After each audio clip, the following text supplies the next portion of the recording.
Thank you, Cassie, and thank you all, WCR members, for inviting me to come out to speak with you today.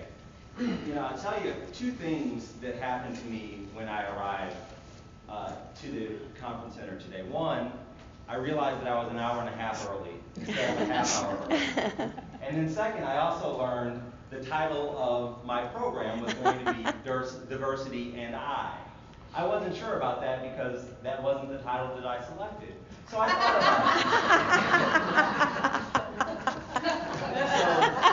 about it. Because I had a little extra time, I put together a slide that articulated that title. And as I was looking at it, I was thinking about it. Diversity and I.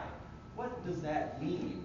Is that grammatically correct? No. I wasn't sure about it. So, but then it made me think a little bit more about what is the I in diversity. When we talk about diversity and I, what is the I? Because it's all of us, right? We are all in this together.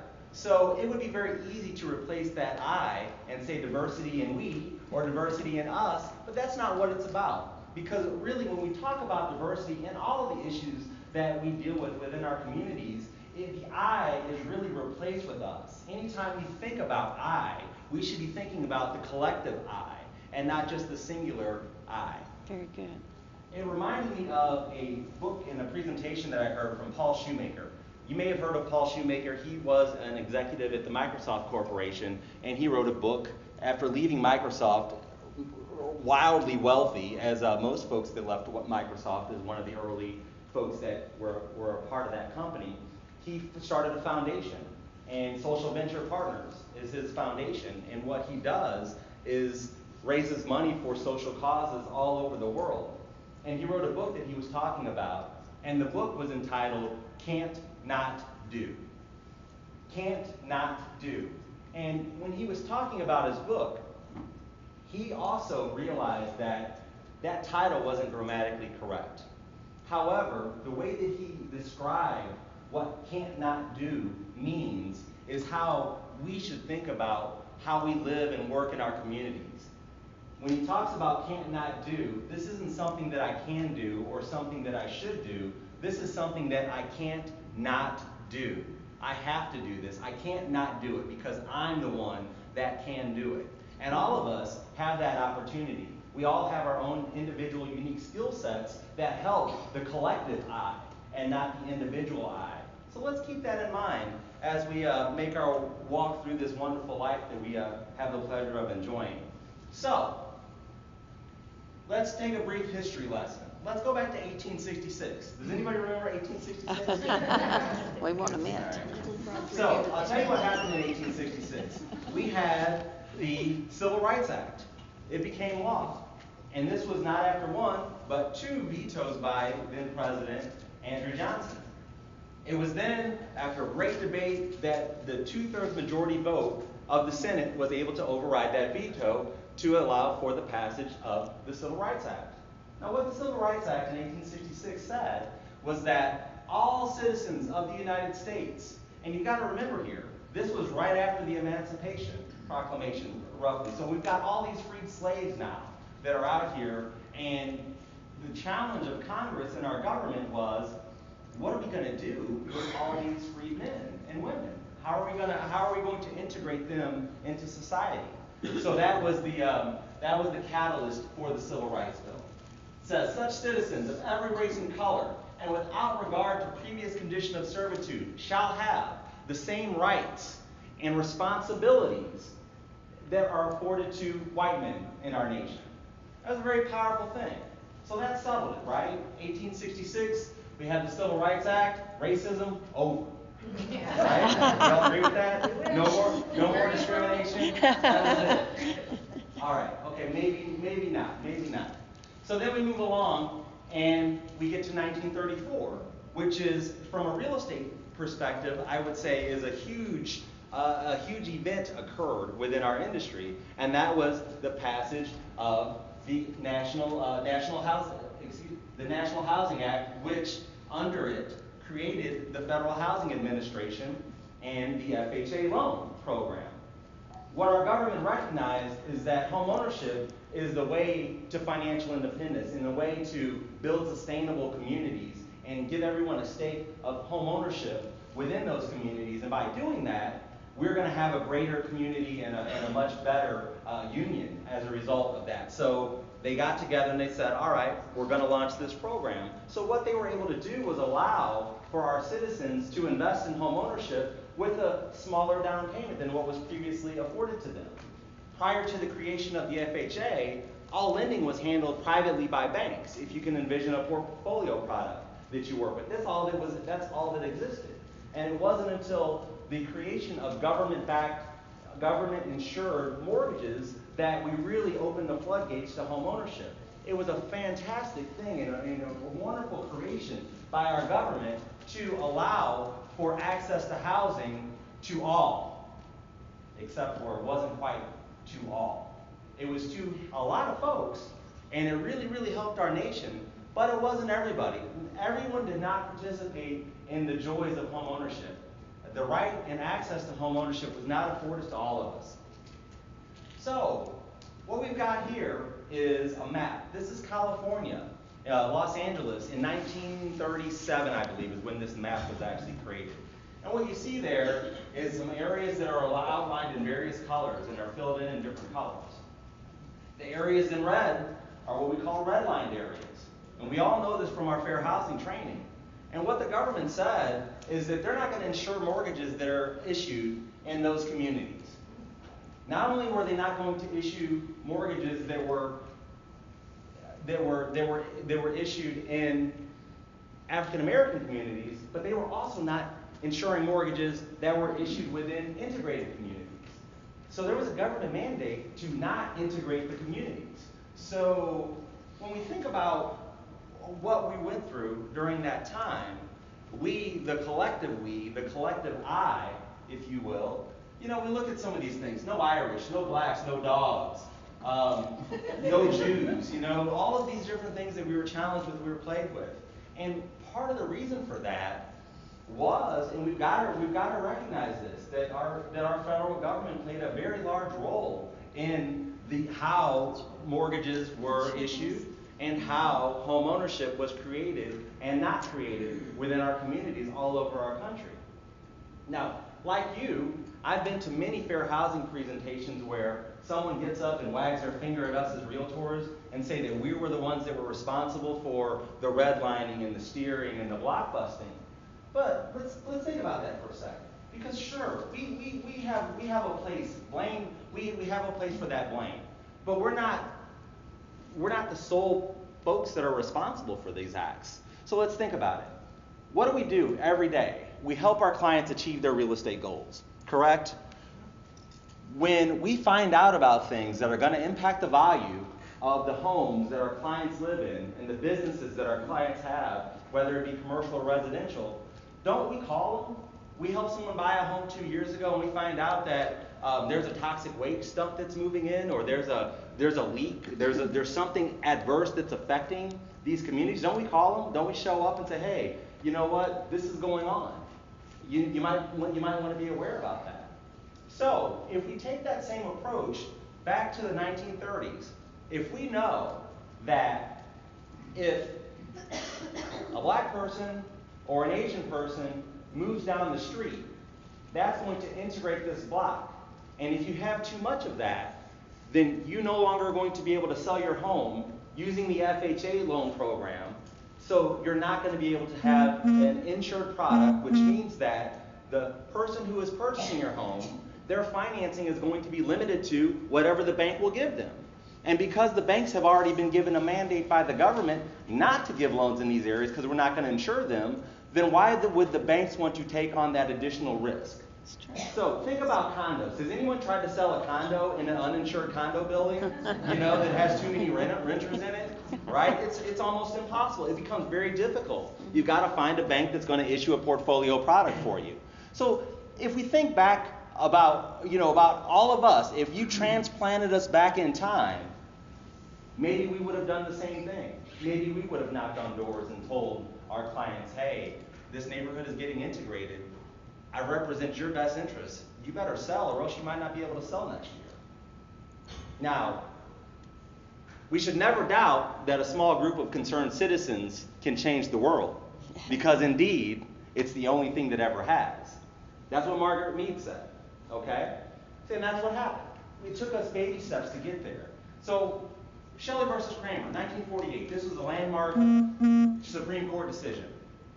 What happened was that Mr. Shelley purchased a home in the city of St. Louis, and Mr. Kramer said, no, we have restrictive covenants. You're not allowed to live in this neighborhood because our covenants specifically say that no blacks or no persons of African or Mongolian descent may reside within the neighborhood. Those were the words. So Mr. Shelley said, I don't know about that. I mean, I bought this house. What do you mean I can't live here with my family? So went to the courts, went all the way up to the Supreme Court. That's Thurgood Marshall. And what the Supreme Court said, and in my opinion, they kind of punted on this a little bit. They kind of went halfway with their decision.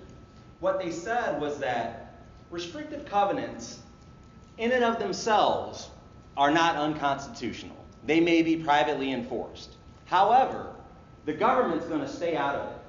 This is a private issue. It's not a state issue or a federal issue. So what that meant is that when Mr. Shelley went to buy that house, the person that owned the house could have said, no, we've got restrictive covenants. I'm not going to sell the house to you. And that would have been perfectly fine. This is what the government said. This is the Supreme Court decision. However, because the person chose to sell the home to Mr. Shelley, he prevailed and was able to occupy that home. So again, we talk about Mr. Kramer. You know, it would be easy for us to demonize him and say, oh my gosh, what is the matter with that guy, Kramer?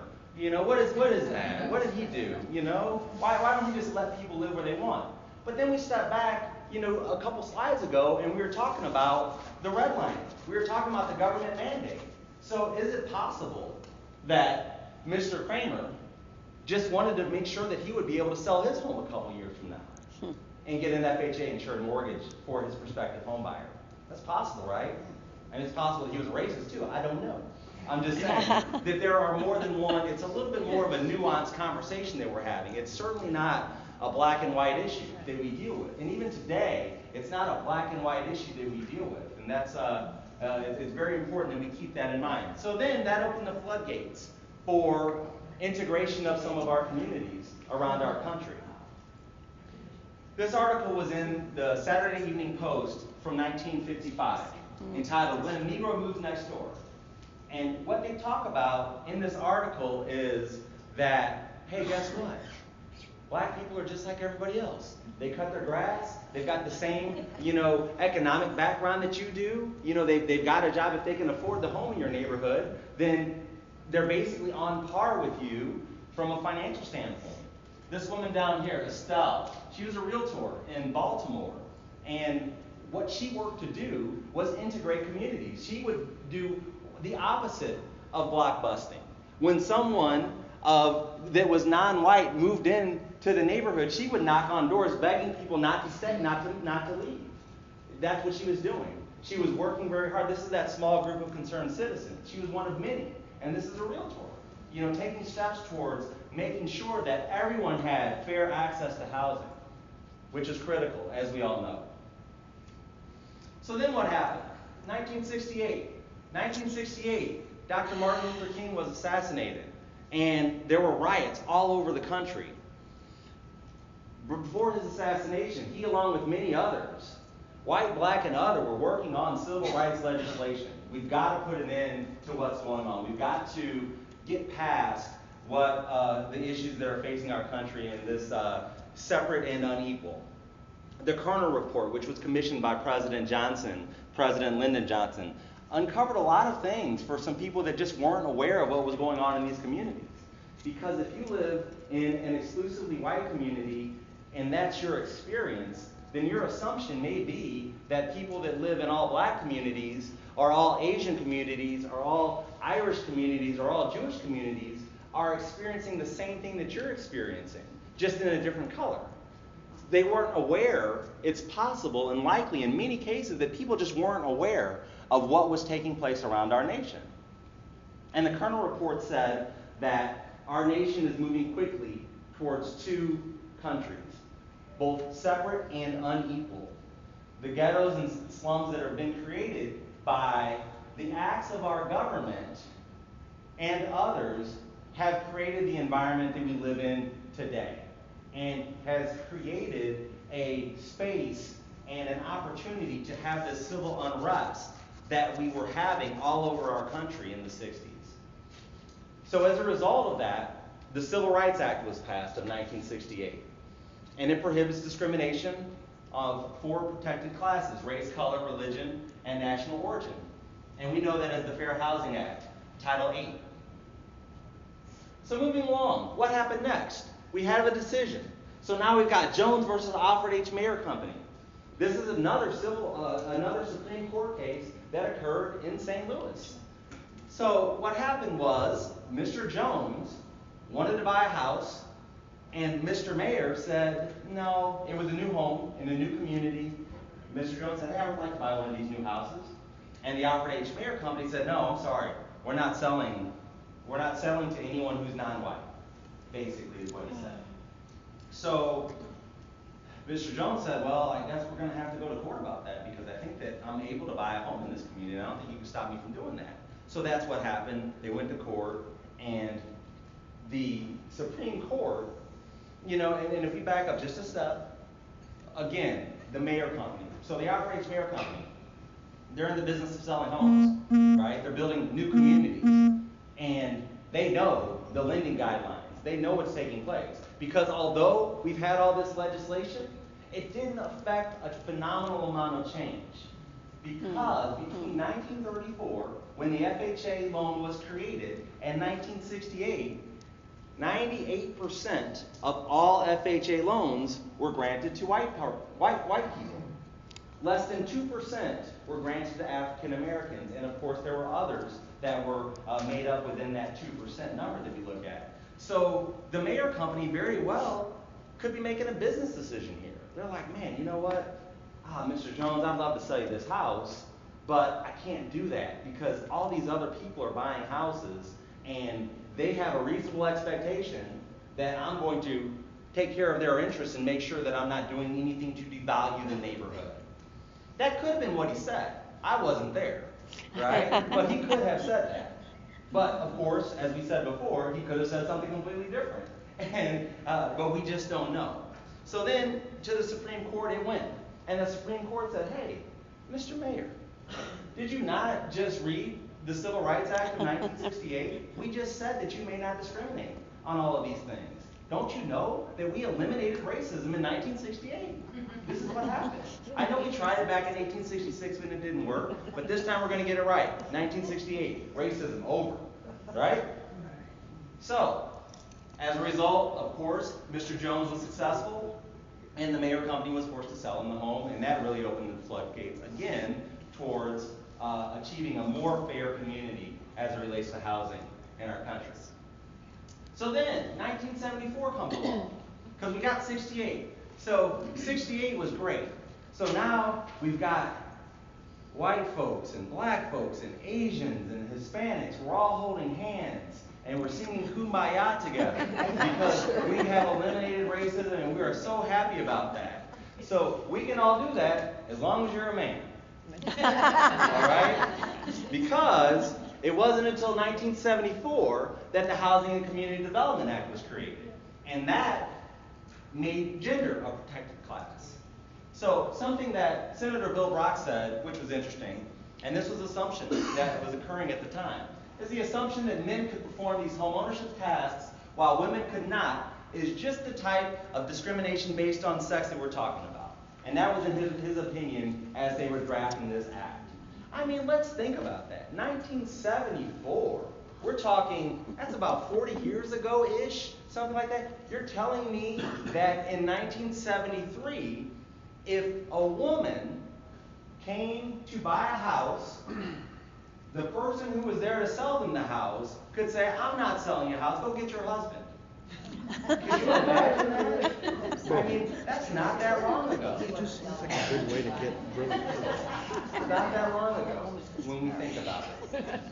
So, then we move along to 1988, because in 1974, after that, now we have everybody. Now we've got all these different colors of the rainbow. singing Kumbaya together, men and women, beautiful thing, unless you're in a wheelchair.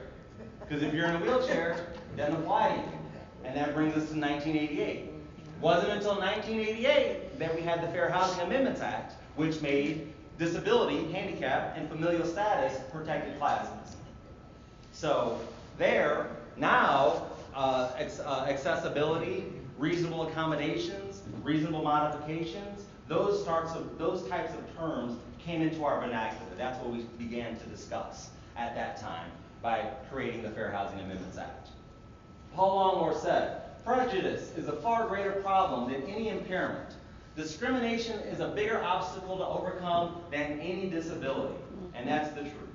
So it was great that people made that decision. But can you imagine again, 1988, that was what? How long? Was that 30 years ago? 30 years ago, you know, if you were in a wheelchair, it was perfectly okay for someone to deny you access to housing simply because you were in a wheelchair or disabled in any way. If you had children under the age of 18, perfectly reasonable for someone to say, you know what, I'm not going to lease you this apartment because I don't like kids here, they make too much noise, so go down the street, see if they'll lease you something. 1988, wasn't that long ago. Was not that long ago. So, that brings us to where we're at now. So now we talk about bias. We've got some interesting things that are going on in our communities right now around the country because although we eliminated racism twice in 1968 and then in 1866, and then we got rid of all other types of discrimination by the time we got to 1988, it still didn't necessarily provide the access that we hoped it would. What happened was we went from a space of explicit bias, and when we talk about explicit bias, that was those signs that we were looking at before that said, no blacks, no Irish, no Jews. That's explicit. Signs like that, you typically won't see that type of thing today. You're not going to see it, right? Because our laws don't allow for that sort of thing. And as a culture, we as a community have moved beyond that, hopefully. Now, still, what is explicit bias? If I were to ask you, if I asked you your opinion and you tell me it because you know it, or you don't tell me it, but you still know it. I don't like people that wear green hats, right? If that's my bias, and I know that that's my bias, that's explicit. The bigger challenge that we run into is when we talk about implicit bias. Now, implicit are things that we do that we have a bias towards or against that we don't even know. We're not even conscious of it. It's in our subconscious. And this happens just by virtue of the fact that we are human beings and we've grown up in communities. We're a product of our experiences, and we're a product of things that we've read, things that we saw, the news, songs that we listen to, music that we listen to, our friends, our families. All of that we're a product of, and that creates these implicit biases. You don't believe me? No? You don't believe me? So, let's see here. Let's try it out. So tell me what's in that first row. Somebody, can you tell me the colors in row number 1, please? Green, red, purple, and green. Green, red, purple, and green. Wow, you're pretty sharp, Kathy.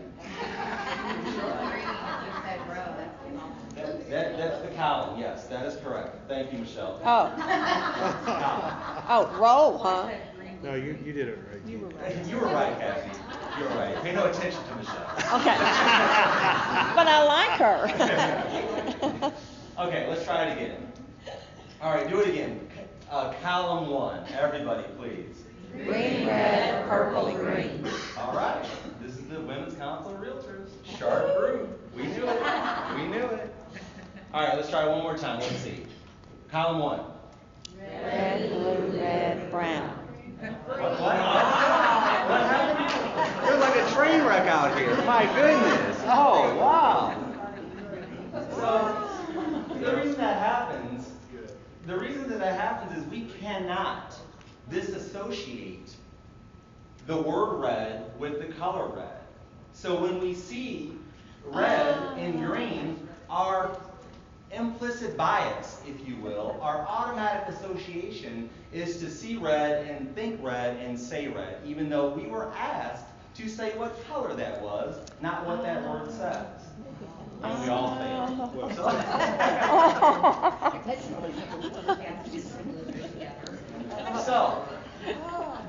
So how does that implicit bias affect us? Let's talk about that for a moment.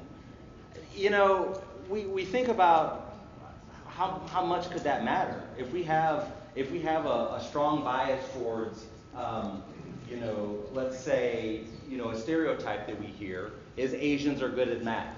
So if we see someone Asian, we may ask them a math question. If they're standing next to other people of different races, we're going to pick out that one to ask the math problem to. That's a bias that we have because for whatever reason, we've been programmed to believe that Asians are more astute mathematically.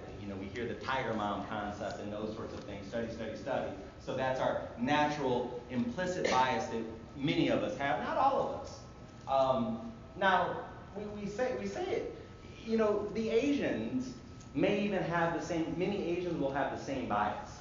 I'm African American. So some of the biases that we have, we talk about playing basketball. So what's interesting is that there's a study that shows if you are white, there is that sort of white men can't jump thing. Have you heard of that? So there's studies that show that if you're white and I am black and I am the judge administering the long jump, then you will perform poorly with an African American judge than you will with a white judge doing the long jump. Because implicitly, you believe if you're a white male that you can't jump. And when you see a black person standing there, you think you're intimidated. You're intimidated. Now, how this affects African Americans and others is when we talk about testing. There is a remarkable difference in SAT scores between the African American community and the white community. One of the reasons that occurs is because when you're taking the test, one of the very first questions that you're asked in that survey that you're taking is to identify your race. So when you identify yourself, then you automatically, it triggers that, okay, I'm black, society thinks of me as inferior mentally, so as a result, I'm going to perform as such. So that's what happens in our communities and around our country and around the world. Everybody has this. Everybody has this, these implicit biases. The average American male is 5'9" tall. The average Fortune 500 CEO is nearly 6 foot tall. 14.5% of American males are over 6 feet tall. 58% of Fortune 500 CEOs are over 6 feet tall. And 4% of American males are over 6'2" tall. 30% of Fortune 500 CEOs are over 6'2" tall. That's striking. We, as a culture, have a bias towards tall white men as it relates to leadership positions. That's what we have. Now, we can easily point to why there are few minorities and women in Fortune 500 CEOs of Fortune 500 companies. That's easy. The pipeline wasn't there. Yeah. If you're not afforded opportunities to advance in leadership through executive training programs and that sort of thing, then that naturally gives the reason why there's why there's few minorities and few women as Fortune 500 CEOs. The opportunities are just too great. But that doesn't, or the obstacles are just too great. But that doesn't explain this. Because as a man, one would think, as a white man living in America, if you're 5'9" tall, you should have the same opportunities as someone that was 6'2". But it's just not true. Our implicit bias creates a situation that we just like the taller guy. For whatever reason, it just works out that way. So, some of that research comes from the book Blink. Malcolm Gladwell wrote that. He's one of my favorite authors. He's written several books, and I would encourage you to read them if you've not. The Outliers is a great book. The Tipping Point, probably my favorite book of all time. And, you know, Anais Nin said, we don't see things as they are, we see them as we are. And that really speaks to the heart of our biases, and because we're a product of our experiences. Violin. It was very interesting what happened in the 80s. So before the 80s, there were no women, virtually no women, who were in major symphony orchestras around the country. They just didn't exist. Unless you were playing the harp. Okay, unless you were a harp player, you were not really in a symphony if you were a woman. Now, in the mid-80s, what happened was they started to put up screens. And they started to put up screens so that the judges would not see who they were auditioning for the roles to be in the symphony. Do you know what happened? It was amazing what happened. It was amazing. So the Metropolitan Symphony of New York they wanted to hire a woman violin player. And they said, you know what, they're just not as good as the men. They're just not as good. They put up the screen, and they had the folks audition, and they called out the person who they selected, and oh my God, it was a woman, right? How did this happen? They called out the second person. Oh, it was a woman again. Where are all the men? They must have left the country and not auditioned for this. Because all we're dealing with is women. The third one that came out, another woman. So just like that, they had none. And they went from none to 3 once they put up the screens. Less than 5% of symphonies were comprised of females in the 80s. Today, over 50% of symphonies are made up of, or over 50% of the members of the symphony are women. Striking. It's phenomenal. It all has to do with the bias. When you see someone that you don't think can do something, doing something, your natural inclination is to think that they can't do it as well as somebody who you expect to be doing it well. And over hundreds of years of training, these folks, the people, the maestros and whatnot, just came to believe that men were just better than women. So when they looked at them, they just could not get past that. And it wasn't until the screens came up that they found out how wrong they really were. And now we've got much more talented symphonies because you got the best people. Because there's no race, there's no gender, there's none of that. There's no disability. There's none of that comes into play any longer, which is phenomenal. So perhaps as a society, we should think of more ways to do that.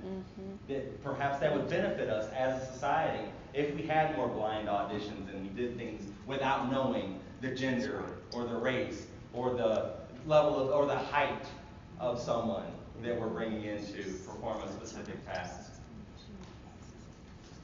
This is a very interesting ad, and I remember seeing this probably about 15, maybe even 20 years ago in a magazine. And it was a little perplexing to me because it really speaks to a few different things. It's a Hennessy advertisement for a cognac. And if you can't read that, to the left it says African American, and to the right it says African. And then down at the bottom it says appropriately complex. So when I looked at that ad, I would think, man, what is going on here? It's like, he's African, but he's African American? Are they gay too? He's got and, all this stuff. So I had all these thoughts that were going on. And I stared at that ad and studied that ad for a long time. And what that told me was, man, the marketing company that did that ad did a phenomenal job because they really had me there, really paying attention to that. And it was a kind of a cutting edge thing to kind of have that at the time. And this isn't a mainstream magazine, that we had. This wasn't in any particular lifestyle section. It was, but it was just mainstream. So to have that sort of thing was like, oh, really? Man, that's pretty groundbreaking. That was cutting edge. And I remember, as a result of that, I read a couple of things about it too. And thought, I'm glad I wasn't the only person that thought that. That was a very interesting advertisement. So that leads us to just a couple years ago. Does anybody remember the advertisement, the Cheerios ad from a couple of years ago? Yeah. Where it featured the biracial family? Yeah. So you had a black father, a white mother, and a biracial child. Really cute commercial. What happened was she was talking with her mother about Cheerios and the mother was like, they're really good for your heart. And then she goes into her sleeping father and dumps the Cheerios all over his heart. So it was the cutest thing. And not everybody thought it was the cutest thing, all right? Because there was an outcry in the community about, oh my gosh, I can't believe that you did this. Blah, blah, blah, blah, blah, blah, blah. This is horrible. Biracial family, that's not good for America, okay? That's what some people said. But more people had the opposite point of view. More people thought, wow, that was great. It's about time that these companies started to feature families that look like we look now. Correct? And again, I thought at the time, man, this is great marketing. This is great marketing by Cheerios. They knew what they were doing. They knew that nobody else was having advertisements like this at the time. They knew that people were going to talk about it. And that's exactly what happened. And they talked about it. I remember I went to school. My children's school had a diversity night where we used Cheerios as the basis for the conversation. We had Cheerios at diversity night talking about Cheerios and talking about race. So when we think about where we're at and what they did after that, after all of that, they then upped the ante and they spent $4 million on a Super Bowl ad the following year with the same biracial family. And they sort of did a little play on it, like they were going to talk about the controversy, but they didn't. It was check out the ads, they're pretty cute. But anyhow, they doubled down on that. And why did Cheerios do that? Because they know the demographics that we're looking at. They know that in our communities, younger people are much more tolerant than older people are, and that your marketing decisions and the brands that you select tend to be pretty solidified at an earlier age. So if you are a 20-something, you're more likely to switch brands or adopt a brand than you are if you're a 40-something. So what they know is that because everyone is, the younger generation is more accepting of diversity, then they're going to be the ones that will be receptive of this message. They're going to appreciate that. They're going to go out and buy a box of Cheerios. I know I did. Right?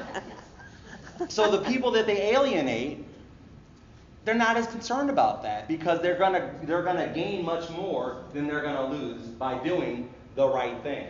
And that makes doing the right thing very easy. So then we look at where we're at today. North Carolina. North Carolina, as we all know, passed some recent legislation that was very anti-LGBT community. They talk as it relates to gender identity. And they received a lot of backlash as a result of that. PayPal, who was just getting ready to bring 400 new jobs to North Carolina, said, you know what, we're not going to do that. We're out of here because of this law that you passed. The NCAA, they're slated to have their tournament next year there. They're talking about pulling out of North Carolina. Deutsche Bank was going to bring a couple hundred jobs there. They said, no, we're not going to do it. The NBA, All-Star Game, same thing. We don't know if we're going to do that. Bruce Springsteen, the boss, canceled his concert. I'm not coming. This law is dumb. You, as a community, need to go up to the Capitol Hill and change that law if you want to see me in your state. Pearl Jam recently said the same thing. They said, we're not coming. So you've got a lot of groups that are now saying that this is not okay. It's not okay for you to have these types of discriminatory practices within your states and still expect for us to support your states financially. Why did PayPal do that? PayPal did that probably for a couple of reasons. Yeah, it's great to say, you know what, They're just doing the right thing. They're standing up for it. But guess who they're hiring?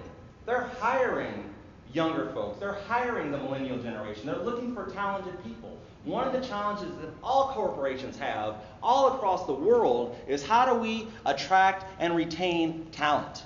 And if we are in an environment that is not conducive to inclusiveness, then we are not going to be able to attract and retain the type of talent that's going to help take our company to the next level. That's why PayPal pulled out of North Carolina. They're going to go to a state that is more inclusive to attract and retain the type of talent that they want to see within their organization. The U.S. white minority populations. You may have seen this stat. By 2050, whites will be the minority. Minority will be the majority in our country. All these companies know this. They're paying attention to it. Right now, as you can see, the graph here, you can see that the minority population is going up, up, and up. And that minority population, in fact, African Americans by 2050 will have increased by 36% from last year. Asians and Hispanics will have more than doubled by that time. So these are things that we've got to think about. What is our community, what is our country going to look like? In 2011 marked the first year that there were more minority babies born in the United States than white babies. That trend will continue. It's not a trend, it's just the fact of what our demographics look like now. It wasn't until the 90s that you were even able to check more than one box on the census survey. Whether you were white, black, Asian, Mongolian, whatever it was that you were, you could only check one of those. So we in our country didn't have a real accurate statistic about who we have, because if you're biracial, black and white, you got to pick one of those. You couldn't pick both of them. So, we're really dealing with the changing face of America. And this is what we've got to accept. And this is why we as realtors are on the forefront of that. We can be champions of that. Because home ownership, as we know, is the bedrock of building foundations in our communities. This is the changing face of America. This was a National Geographic about a year ago. And what you see here is that everybody on this picture, you cannot put them in a box. You can't walk up to them and say, you're black, you're white, you're Asian, you're Hispanic. The changing face of America. And this is what we have to remember, is that we, again, are on the forefront of that. We play a very special role in the economy of our country and in the communities that we work in to ensure access to housing for everyone. We know what the benefits of housing does for all of us. So it is imperative that we're on the forefront of making sure that no one is left out and no one is denied equal access to housing. Because diversity is the one thing that we all have in common. Thank you.